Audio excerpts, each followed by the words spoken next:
Class 11-12 commerce की coaching अब free में वेदांत कॉमर्स क्लासेज के यूट्यूब चैनल पे अभी चैनल को सब्सक्राइब करें। नमस्कार। आज हम लोग बात करेंगे माइक्रो इकोनॉमिक्स पे। हम लोग जानेंगे माइक्रो इकोनॉमिक्स होता क्या है और पूरा चैप्टर 1 इस वीडियो में ख़त्म करने का प्रयास करेंगे। आइए सबसे पहले हम लोग जानते हैं माइक्रो इकोनॉमिक्स होता क्या है। माइक्रो इकोनॉमिक्स दो शब्दों से बना हुआ है। पहला है माइक्रो। माइक्रो इकोनॉमिक्स दो शब्दों से बना है, पहला है माइक्रो और दूसरा है इकोनॉमिक्स। पहला है माइक्रो, दूसरा है इकोनॉमिक्स। माइक्रो का मतलब आप सब जानते हैं, माइक्रो का मतलब होता है स्मॉल। माइक्रो का जो मतलब होता है वो स्मॉल होता है। इकोनॉमिक का मतलब होता है rational management of limited resource.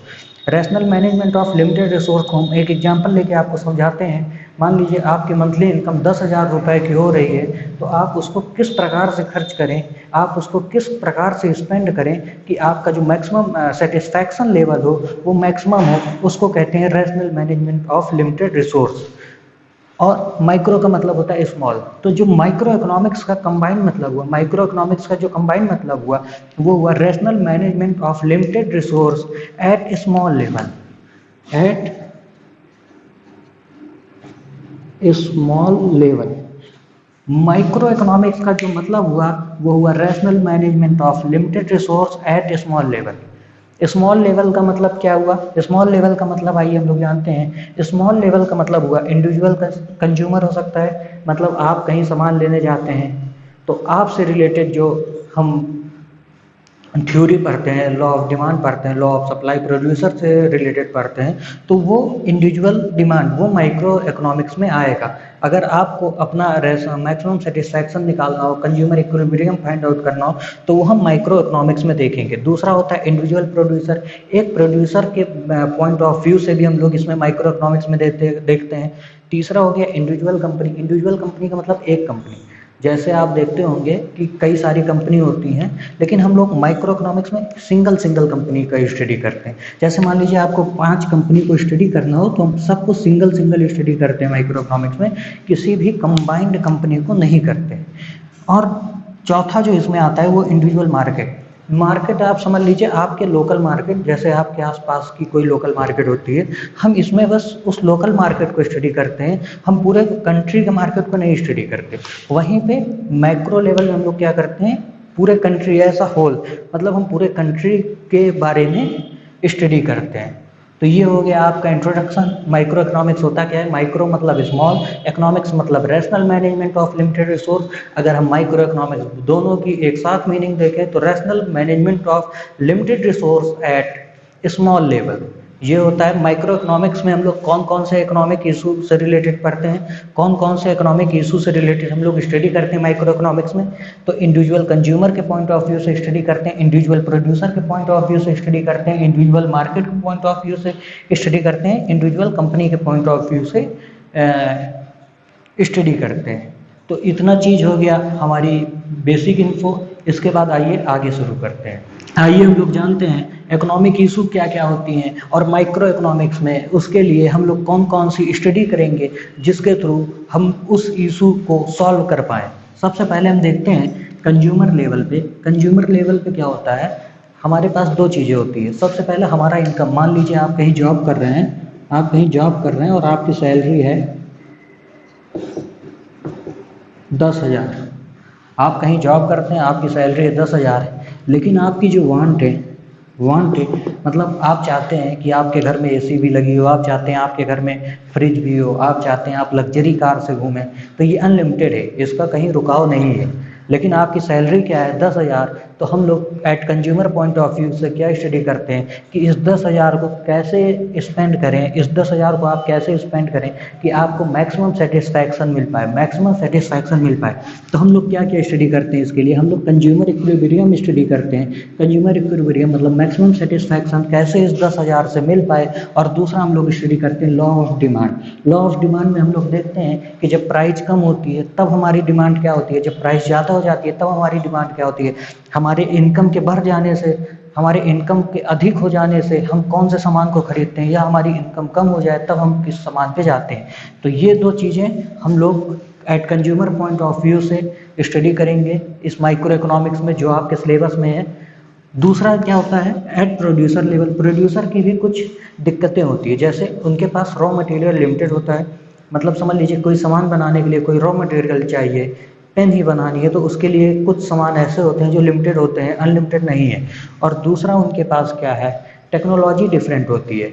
मतलब लेबर इंटेंसिव बनाएं, आप ये भी कर सकते हैं पूरा ऑटोमेटिक कंपनी के थ्रू कर दें कि आप कंपनी ऑटोमेटिक मशीन के थ्रू कर दें कि आप मशीन में रॉ मटेरियल डालिए और आपको मैन्युफैक्चर गुड्स, फिनिश गुड्स जो है मिल जाए। या तो आप कर सकते हैं कि लेबर इंटेंसिव कर दें, लेबर उसको बनाने का काम करें। तो दोनों टेक्नोलॉजी में क्या होता है, कॉस्टिंग का बहुत ज़्यादा अलग होता है। मतलब आपको कैपिटल जो है लेबर इंटेंसिव वाले में कम लगानी पड़ेगी और लेबर इंटेंसिव वाले में कम खर्च करना होगा, और कैपिटल इंटेंसिव वाले में कैपिटल बहुत अधिक लगेगी, बहुत अधिक। तो ये भी एक कंज्यूमर प्रोड्यूसर के पॉइंट ऑफ व्यू से दिक्कतें, उनको ये दो दिक्कतें समझ में आती हैं।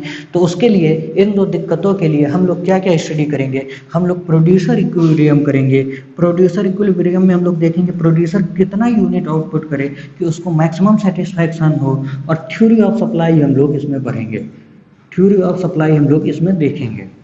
तीसरा क्या होता है, तीसरा हम लोग इसमें जो देखेंगे, determination of price under different market. Different market आप लोग जानते हैं, मार्केट कई प्रकार की होती हैं। परफेक्ट कंपटीशन होता है, मोनोपोली मार्केट होती है, मोनोपोलिस्टिक होती है, ओलिगोपोली होती है, कई प्रकार की मार्केट होती हैं। लेकिन आपका जो सिलेबस है उसमें इस बार केवल परफेक्ट कंपटीशन, केवल परफेक्ट कंपटीशन को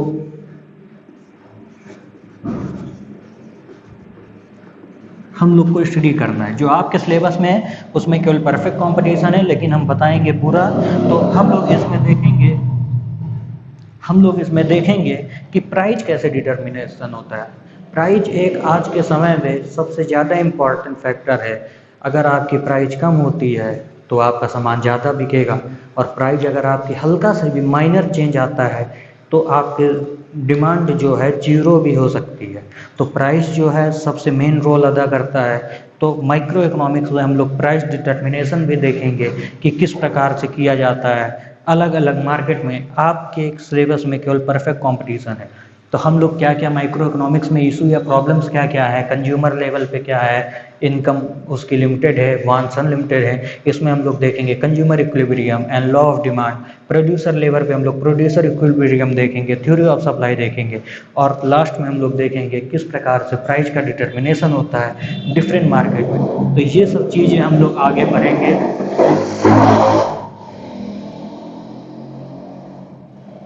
ये सब चीज़ें हम लोग आगे देखेंगे, और यही जो है आपका जो पूरा माइक्रो इकोनॉमिक्स का 11th का सिलेबस है वो बस यहाँ से यहाँ तक है। ये वीडियो केवल 11th के लिए नहीं है, ये वीडियो 11th के बाद बीकॉम में भी माइक्रो इकोनॉमिक्स का कभी कभार रहता है, किसी यूनिवर्सिटी में एमकॉम में रहता है। तो आप किसी भी लेवल पे इस वीडियो को देख सकते हैं, कंटेंट सेम रहेगा, हम पूरा कवर कराएंगे।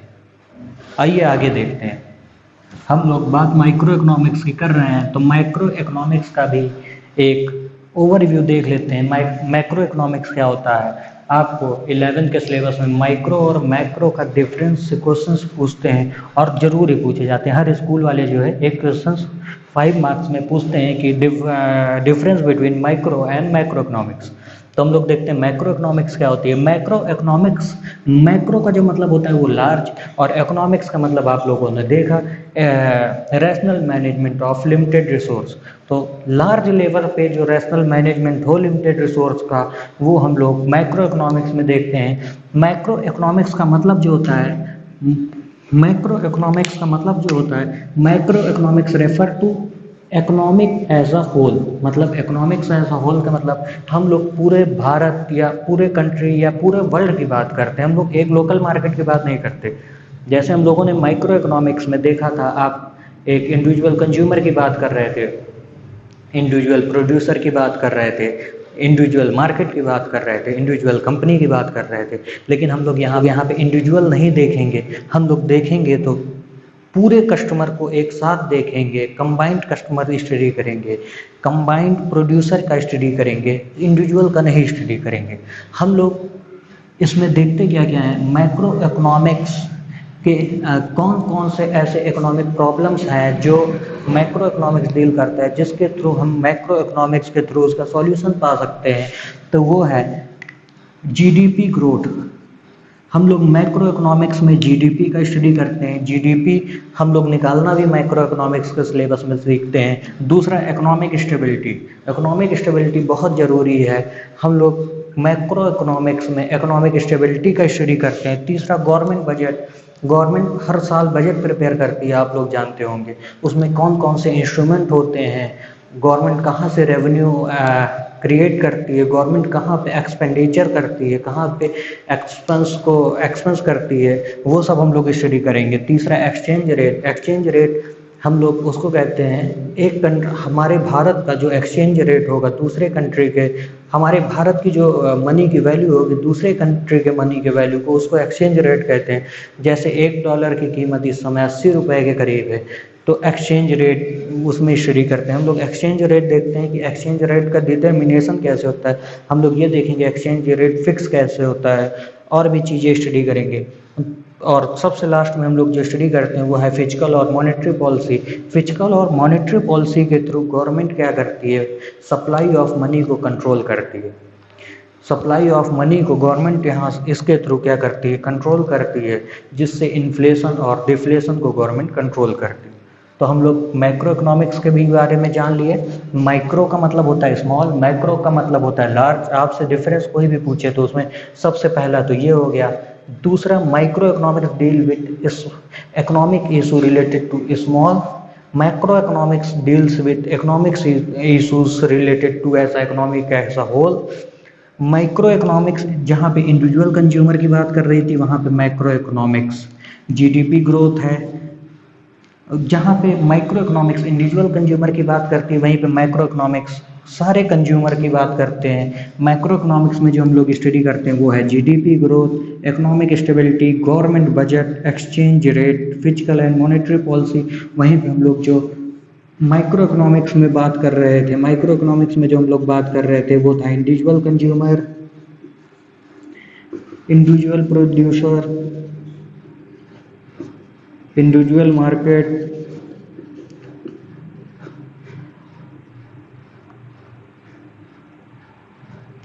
Individual company. ये हम लोग माइक्रो इकोनॉमिक्स में बात कर रहे थे जो हम लोग स्टडी करते हैं, और ये हम लोग मैक्रो इकोनॉमिक्स में जो स्टडी करते हैं। तो माइक्रो इकोनॉमिक्स का भी आपको ओवरव्यू मिल गया होगा।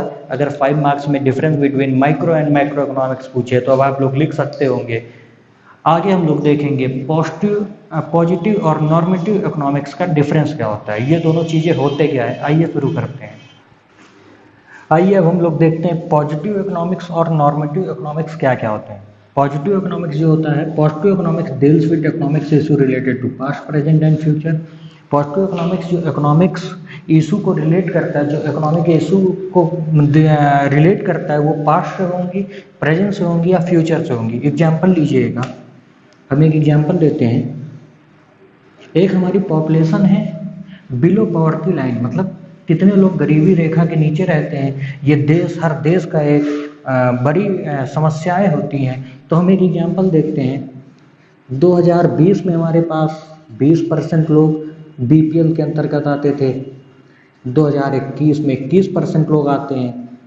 2024 में ये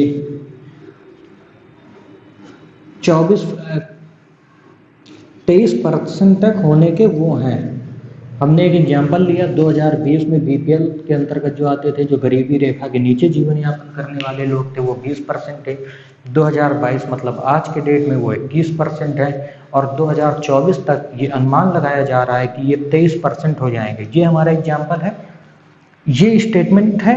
ये क्या कर रहा है, ये पास्ट को दर्शा रहा है। 2020 में क्या था, 2022 में क्या है, और 2023 में क्या है। पॉजिटिव इकोनॉमिक्स इन्हीं सब डाटा को डील्स करता है। Positive economics deals with economic issue related to past, present and future.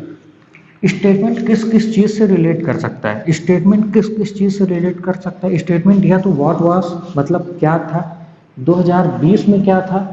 Example से अगर हम समझें, व्हाट इज क्या है, 2022 में क्या है, व्हाट वुड बी क्या हो सकता है, क्या होगा फ्यूचर में, 2024 में क्या होगा।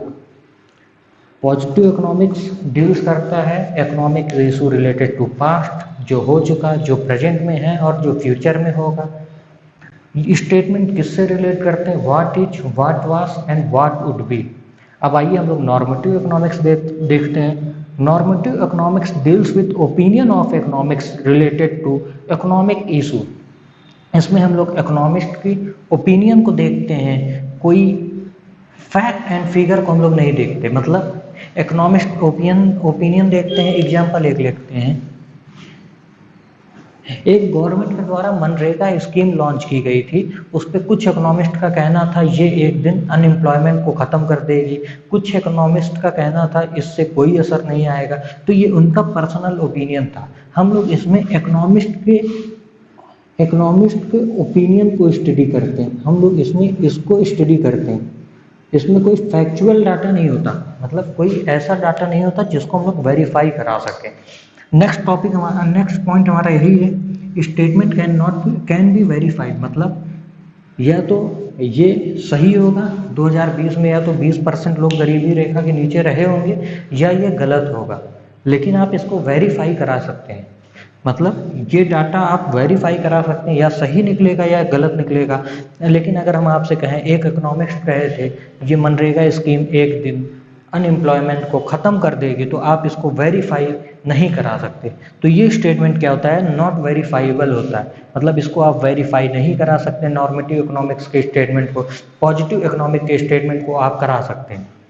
जो हमारा लास्ट पॉइंट है, positive economics does not involve value judgement. इसमें कोई वैल्यू जजमेंट नहीं होता, जो फैक्ट है वही लिख दिया जाता है। जो फैक्ट है एज इट इज लिख दिया जाता है, मतलब उसी प्रकार से लिख दिया जाता है। इसमें क्या होता है, वैल्यू जजमेंट इन्वॉल्व होता है। इसमें वैल्यू जजमेंट इन्वॉल्व होता है। डिफरेंट इकोनॉमिस्ट के डिफरेंट वैल्यू होते हैं, डिफरेंट ओपिनियन होते हैं। उनके ओपिनियन में उनका वैल्यू दिखाता है, उनका जजमेंट दिखाता है, वो क्या सोचते हैं ये दिखाता है। तो जो हमारा मेजर डिफरेंस है 4, ये रिलेट करता है व्हाट इज, व्हाट ये statement related to what was, what is and what would be. Statement related to what ought to be, इससे क्या होगा, ये जो स्कीम आई है इससे क्या फ़ायदा होगा, ये हम नॉर्मेटिव इकोनॉमिक्स में सीखते हैं। ये वेरीफाइबल होता है, इसको हम लोग वेरीफाई करा सकते हैं। पॉजिटिव इकोनॉमिक के स्टेटमेंट को, नॉर्मेटिव इकोनॉमिक्स के स्टेटमेंट को हम लोग वेरीफाई नहीं करा सकते। सबसे लास्ट पॉइंट जो है, इसमें पॉजिटिव इकोनॉमिक्स के स्टेटमेंट में कोई भी वैल्यू जजमेंट इन्वॉल्व नहीं होती। जो फैक्ट होते हैं, जो डाटा होते हैं, उसको सेम लिख दिया जाता है। नॉर्मेटिव इकोनॉमिक्स के स्टेटमेंट में वैल्यू इन्वॉल्व होती है हमारे इकोनॉमिस्ट की, जो उनका जजमेंट होगा, जो उनकी थिंकिंग होगी, उसके हिसाब से वो ओपिनियन देंगे।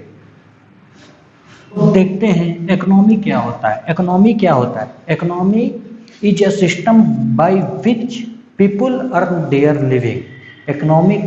इकोनॉमी एक ऐसा सिस्टम है जिसके थ्रू पीपल, मतलब हम आप अपने लिविंग, मतलब जीवन यापन के लिए जो पैसा कमाते हैं, या जो पैसा हम लोग कमाते हैं जिस सिस्टम के थ्रू, उसको कहते हैं इकोनॉमी।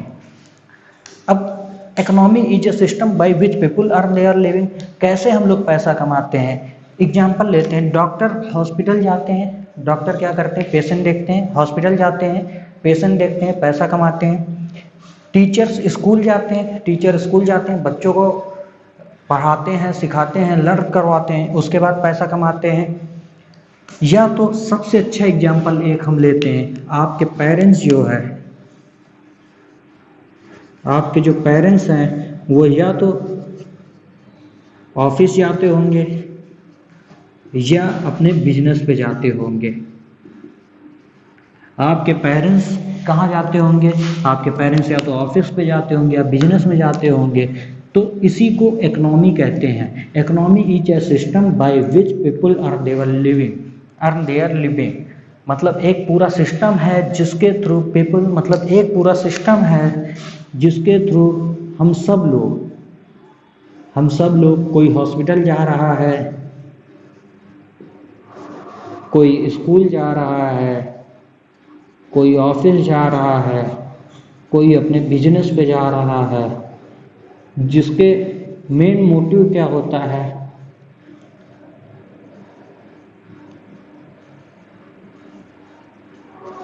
देखिए, टीचर और डॉक्टर दोनों प्रोफेशन में आते हैं। इनका जो मोटिव होता है वो जो है सर्विस प्रोवाइड करना होता है। इनका जो मेन मोटिव होता है वो सर्विस प्रोवाइड करना होता है। लेकिन हम लोग इकोनॉमी पढ़ रहे हैं, हम लोग को मनी से रिलेटेड पढ़ना है, इसलिए हम लोग देख रहे हैं इसमें हम इकोनॉमी समझाने के लिए आप लोग को बता रहे हैं कि अर्निंग मनी में जिसके थ्रू हम पैसा कमा के अपना जीवन यापन करते हैं, उस सिस्टम को हम लोग इकोनॉमी कहते हैं। इकोनॉमी ऐसा होल मतलब ये एक पूरा हम लोग सर्कल को सिस्टम बना लिए हैं। कोई हॉस्पिटल जा रहा है, कोई स्कूल जा रहा है, कोई ऑफिस जा रहा है, कोई बिजनेस पे जा रहा है, इन सिस्टम्स को ही हम लोग इकोनॉमी कहते हैं।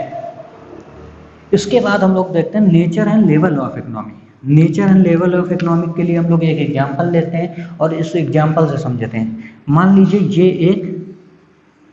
ये एक विलेज है, हमने एक विलेज बनाया हुआ है। यहाँ पे 80% फार्मर जो हैं 80% पीपल जो हैं वो फार्मिंग करते हैं। 20% पीपल जो हैं उसमें कोई बिजनेस करता है, कोई जॉब करता है और कोई अनएम्प्लॉयड है। हम एक एग्जाम्पल लिए, विलेज है एक, उसके 80% लोग जो है फार्मिंग करते हैं, मतलब खेती बाड़ी अपना करते हैं। 20% जो लोग हैं उसमें से कुछ लोग बिजनेस करते हैं, कुछ जॉब करते हैं और कुछ अनएम्प्लॉयड हैं, मतलब कुछ नहीं करते। तो 80% लोग मतलब मेजॉरिटी ऑफ लोग, 80% लोग का मतलब मेजॉरिटी ऑफ लोग क्या कर रहे हैं, फार्मिंग कर रहे हैं। तो हम लोग कह सकते हैं नेचर ऑफ इकोनॉमी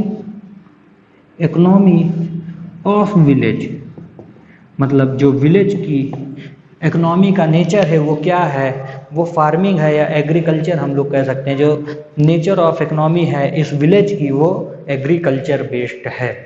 दूसरा हम लोग लेवल ऑफ के लिए एक एग्जाम्पल लेते हैं। हम लोग लेवल ऑफ इकोनॉमिक के लिए एक एग्जाम्पल लेते हैं। मान लीजिए इस गांव के, ये एक गांव था, इसमें से 70% फार्मर क्या थे, 70% किसान हमारे रिच थे। 30% किसान में कुछ मीडियम थे और कुछ लो थे। हम कह सकते हैं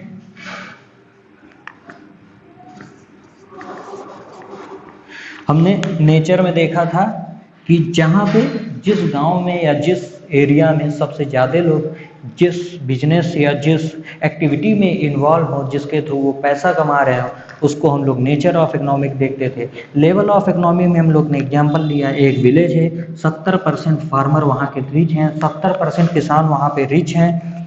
हमने अभी एग्जांपल में देखा कि उस गाँव में ज़्यादातर लोग फार्मिंग करते हैं, उसमें से भी 70% लोग रिच हैं, 30% में मीडियम पे भी हैं और कुछ लोग पुअर पे भी हैं। तो हम लोग ये कह सकते हैं अगर मेजॉरिटी ऑफ फार्मर रिच हैं तो हम लोग ये कह सकते हैं लेवल ऑफ जो इकोनॉमिक है वो डेवलप्ड है,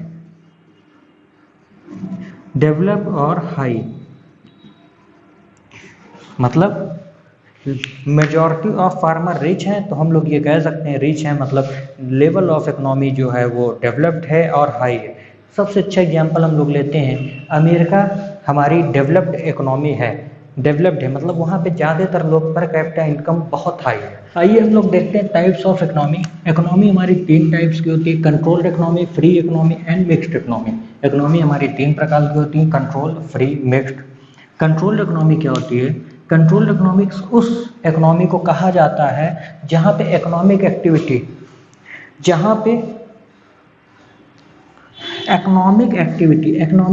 अब हम लोग जान लेते हैं किसको कहते हैं, कंजम्पशन, प्रोडक्शन, इन्वेस्टमेंट,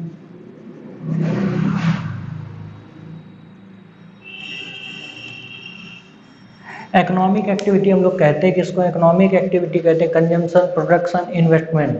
मतलब हम लोग क्या खरीद सकते हैं, क्या हम लोग बेच सकते हैं और कहाँ पे इन्वेस्ट कर सकते हैं, ये सब हमारे इकोनॉमिक एक्टिविटी के अंतर्गत आते हैं। कंट्रोल्ड इकोनॉमी में क्या होता है, economic activity are control by government, मतलब आप क्या खरीद सकते हैं ये गवर्नमेंट कंट्रोल करेगी, आप क्या बना सकते हैं, आप क्या प्रोड्यूस करते हैं ये गवर्नमेंट कंट्रोल करेगी, और कहाँ आप इन्वेस्ट कर सकते हैं ये भी गवर्नमेंट के कंट्रोल में रहता है। फ्री इकोनॉमी में क्या होता है, economic activity are control by market force, मतलब फ्रीली होता है, आप क्या खरीदेंगे ये आप तय करेंगे, आप क्या बनाएंगे ये आप क्या खरीदेंगे ये मार्केट फोर्स तय करेगी, आप क्या बनाएंगे ये मार्केट फोर्स तय करेगी, और आपको इन्वेस्टमेंट कहाँ करना है ये फ्री होता है। मतलब कि आप जो भी चाहेंगे वो बना सकते हैं, जो भी चाहिए वो बेच सकते हैं, यहाँ पे पूरा गवर्नमेंट के कंट्रोल में होता है। मिक्स में क्या होता है, economic issues are control by market force, मतलब आपको जो मन हो वो बनाइए, जो मन हो वो खरीदिए, जहाँ मन हो वहाँ इन्वेस्ट करिए, लेकिन रेगुलेट करती है वो सारी चीज़ें, रेगुलेट करती है गवर्नमेंट। कौन रेगुलेट करती है, गवर्नमेंट। एक एग्जाम्पल लेते हैं उससे समझते हैं, यहाँ पे पूरा कंट्रोल गवर्नमेंट का है, यहाँ पे फ्रीली अवेलेबल है, जो मन हो वो करिए। यहाँ पे क्या है, मान लीजिए आपको पूरी आज़ादी है कि आप जितने में मन हो उतने पे सामान बेचिए, मतलब उतना सामान बनाइए, लेकिन कुछ चीज़ें जो नेसेसरी गुड हैं जैसे गेहूँ चावल, इसके लिए गवर्नमेंट एक प्राइस फ्लोरिंग या प्राइस सीलिंग फिक्स कर देती है कि मिनिमम या मैक्सिमम प्राइस आप कह सकते हैं कि इससे ना ज़्यादा पे आप बेच सकते हैं ना इससे कम पे बेच सकते हैं। तो ये जो है हमारे मिक्स्ड इकोनॉमी के अंतर्गत आता है। अगला पॉइंट क्या है, इसका जो मोटिव होता है, जो हमारा उद्देश्य होता है कंट्रोल इकोनॉमी का, गवर्नमेंट का जो उद्देश्य होता है वो सोशल वेलफेयर पे होता है। जो कंट्री अंडर डेवलप्ड होती है, पर कैपिटा इनकम बहुत लो होता है, उस केस में गवर्नमेंट का उद्देश्य होता है कि सोशल वेलफेयर किया जाए, कोई भुखमरी के कगार पे ना आए, सबको बेसिक नीड्स जो है वो पूरी हो।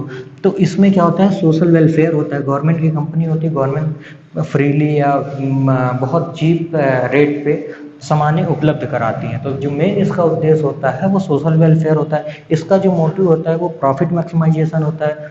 आप वही चीज़ बनाएंगे जिस पे आपका प्रॉफिट मैक्सिमम हो, तो इसका जो मोटिव होता है वो प्रॉफिट मैक्सिमाइजेशन होता है। मिक्स्ड इकोनॉमी का जो मोटिव होता है, प्रॉफिट मैक्सिमाइजेशन तो होता ही है, मार्केट फोर्स कंट्रोल हो रही है, प्रॉफिट मैक्सिमाइजेशन होगा, as well as social welfare भी होता है। हमारी भारत की इकोनॉमी मिक्स्ड इकोनॉमी के अंतर्गत आती है। यहाँ पे क्या होता है, आपको जो मन हो वो बनाइए, जो मन हो वो बेचिए। कुछ चीज़ें जो नेसेसरी गुड हैं, गेहूँ चावल, ये सब गवर्नमेंट क्या करती है, इसके लिए मैक्सिमम और मिनिमम प्राइस फिक्स कर देती है, और उसके अंतर्गत जो बीपीएल के अंतर्गत लोग आते हैं उनको बहुत ही चीप रेट पे वो सामान अवेलेबल कराती है। जो हमारा अगला पॉइंट है, यहाँ पे जो गुड्स का प्राइस है, जो कमोडिटी का प्राइस है, जो किसी सामान का प्राइस है, वो फिक्स होता है गवर्नमेंट के द्वारा। यहाँ पे जो प्राइस है वो फिक्स होता है डिमांड और सप्लाई के द्वारा।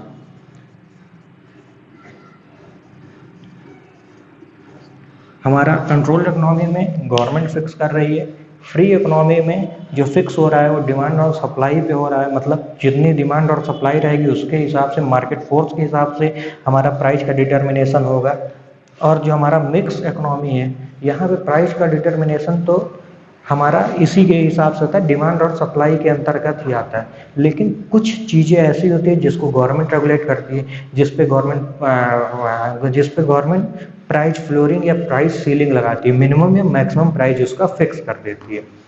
जो हमारा अगला पॉइंट है, यहाँ पे कौन सेक्टर अवेलेबल होता है, जहाँ पे कंट्रोल इकोनॉमी होती है वहाँ पे आपको पब्लिक सेक्टर देखने को मिलता है। फ्री इकोनॉमी वाले जगह पे प्राइवेट सेक्टर देखने को मिलता है, और मिक्स्ड इकोनॉमी वाले जगह पे दोनों प्राइवेट और पब्लिक सेक्टर भी अवेलेबल होते हैं। पब्लिक सेक्टर हम लोग जनरली गवर्नमेंट कंपनी को कहते हैं, प्राइवेट सेक्टर आप लोग सब जानते हैं। पब्लिक सेक्टर के अंतर्गत कोई भी कंपनी सामान तब ही बेचेगी जब वो प्रॉफिट मैक्सिमाइजेशन उसका उद्देश्य हो। कोई भी कंपनी सोशल वेलफेयर के लिए, कोई भी प्राइवेट कंपनी सोशल वेलफेयर के लिए सामान नहीं बेचेगी। तो इस चक्कर में कंट्रोल्ड इकोनॉमी में पब्लिक सेक्टर ही होती है, फ्री इकोनॉमी में प्राइवेट सेक्टर होता है, और मिक्स्ड इकोनॉमी में हम लोग का जैसे भारत देश है, यहाँ पे आप देखेंगे कुछ पब्लिक सेक्टर की भी कंपनियाँ होंगी और कुछ प्राइवेट सेक्टर भी होंगी। पब्लिक सेक्टर कंपनियों का क्या उद्देश्य है कि वेलफेयर मैक्सिमम हो, सोशल वेलफेयर मैक्सिमम हो, और प्राइवेट सेक्टर की कंपनियों का क्या उद्देश्य है कि प्रॉफिट मैक्सिमाइजेशन हो, इकोनॉमी को ग्रोथ मिले। तो ये रहा हमारा आज का लेक्चर। आज आपका माइक्रो इकोनॉमिक्स का चैप्टर 1 कंप्लीट हो गया होगा। आशा करते हैं वीडियो पसंद आया हो तो लाइक ज़रूर करिए। Thanks for watching this video.